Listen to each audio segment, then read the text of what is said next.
এক গ্রামে বাস করত এক গরিব মেয়ে। তার নাম শিলা। শিলা তার মায়ের সঙ্গে একাই থাকত।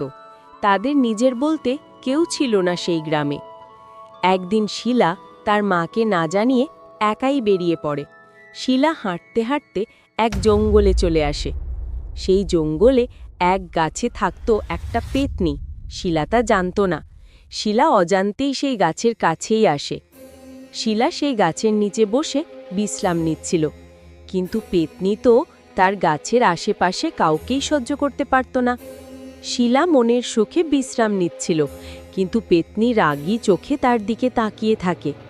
বিশ্রাম নেওয়ার সময় শিলা হঠাৎ করে উপরে তাকিয়ে দেখল একটা পেতনি।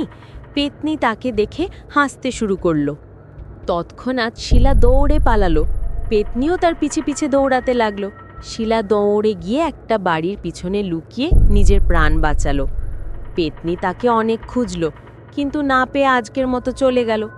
শিলা কাঁদতে কাঁদতে বাড়িতে গেল, তার মাকে সবটা খুলে বলল। মা তাকে অনেক বকল আর বলল আর কোনোদিন যেন আমাকে না জানিয়ে বের হতে না দেখি। কিন্তু শিলার মা চিন্তায় পড়ে গেল, পেতনির আগে তাদের কোনো ক্ষতি করবে না তো। তাই শিলার মা একটা তান্ত্রিকের কাছে গেল, আর তান্ত্রিককে তিনি বললেন তার মেয়ে সেই জঙ্গলের গাছের নিচে গিয়েছিল। এখন আমার কি করা উচিত তান্ত্রিক মশাই? তান্ত্রিক কিছুক্ষণ চুপ করে বসে ভাবলেন আর বলল, সেই পেতনি তো অনেক রাগী, নিশ্চয়ই সেই পেতনি অনেক রেগে আছে। তুমি গিয়ে তার কাছে ক্ষমা চাইতে পারো, এতে কিছু লাভ হতে পারে।